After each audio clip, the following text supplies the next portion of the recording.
वहम की कोई दवा नहीं है। इसलिए गलत फहमी अगर किसी को है पत्नी को पति के प्रति और पति को पत्नी के प्रति, तो हटाएं, क्योंकि पति पत्नी का रिश्ता विश्वास पर टिका हुआ है। सच्चे रिश्तों की खूबसूरती एक दूसरे की कमी तलाशने में नहीं है। यदि कोई कमी है तो उसको संवारने में है।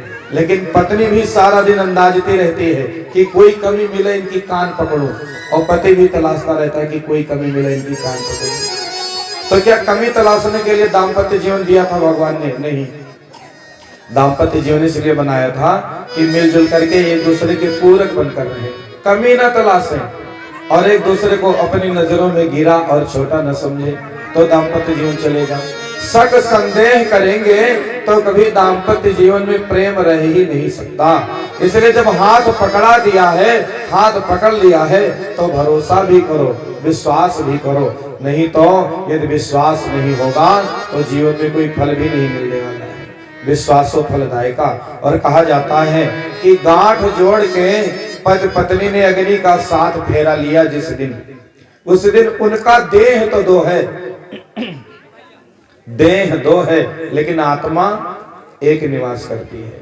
काया छाया की तरह उनका जीवन हो जाता है। इसलिए महाभारत नहीं करना, घर में प्रेम व्यवहार से रहना। और ऐसे तेलियानी वाली माताओं बहनों कुछ कहने नहीं है।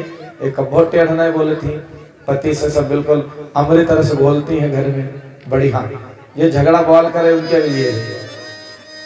तो स्नेह होना चाहिए, विश्वास होना। और भाइयों ध्यान दो, जिंदगी में 3 लोगों को आप कभी नहीं खुश कर पाओगे।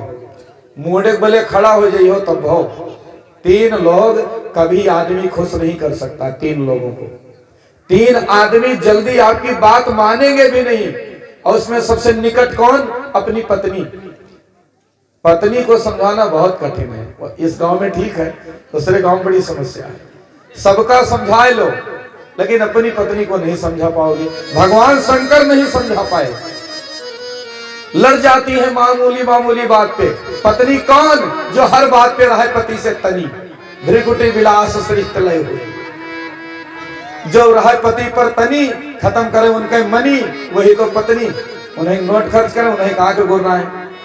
तो इसलिए पत्नी यदि आपकी बात का विश्वास ना करे या ना माने या आपकी कोई बात ना समझे तो दुखी ना हो। अब किसी की पत्नी उनकी बात नहीं सुनती तो मुड़ फोड़े डालते हैं। दूसरा, पड़ोसी को कभी नहीं खुश किया जा सकता है। पड़ोसी माने सरल भाषण पटीदार, वो कबो ना खुश होंगे।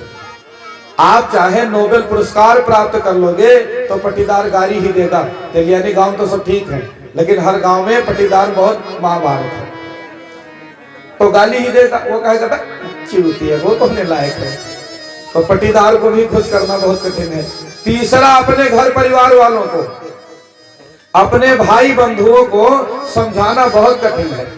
जिस घर में एक लायकदार पुत्र पैदा होता है वही में खतरनाक पैदा हो जाता है। आप जगत को अच्छे मार्ग पर लगा देंगे, लेकिन अपना भाई अपनी बात नहीं मानेगा।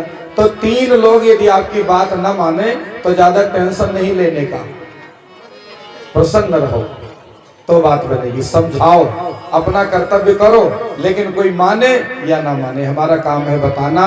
अगर उनको अपने भले की परवाह होगी मानेंगे, नहीं परवाह होगी नहीं मानेंगे।